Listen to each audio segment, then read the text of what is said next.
This is the VOA Special English Economics Report. China has one of the world's fastest-growing economies. In 2007, the Chinese economy grew by more than 11% for most of the year. But recently, the World Bank announced that the Chinese economy was smaller than had been thought. The World Bank released its International Comparison Program report on December 17th.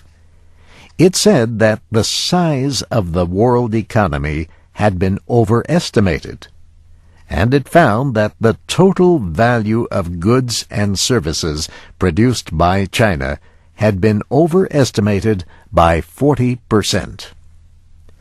The World Bank used new tools to compare the economies and buying power of people in 146 countries.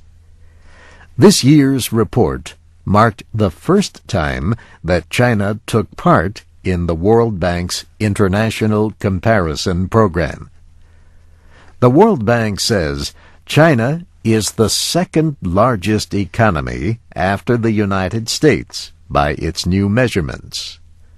But the revaluation has caused experts to reconsider economic progress in China. It also raises questions about the exchange rate of Chinese money.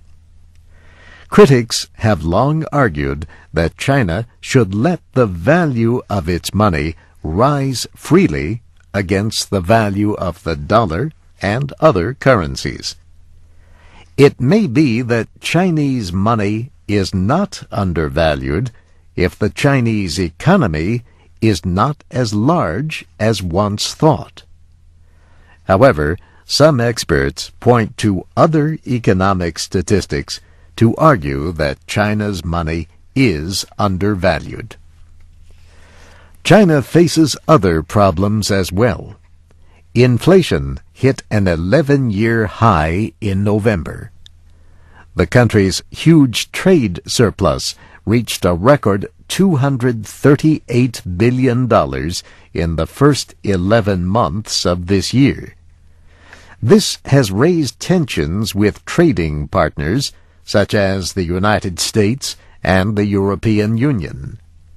And China has been criticized for permitting its manufacturers to produce unsafe products. 2007 marks another event for China's economy. It is the first year in which China invested more money in foreign countries than foreign countries invested in China. The Wall Street Journal says Chinese companies and the government invested over $29 billion in foreign companies. Investors from the rest of the world invested less than $22 billion in Chinese companies this year. And that's the VOA Special English Economics Report, written by Mario Ritter. Transcripts and archives are at voaspecialenglish.com. I'm Steve Ember.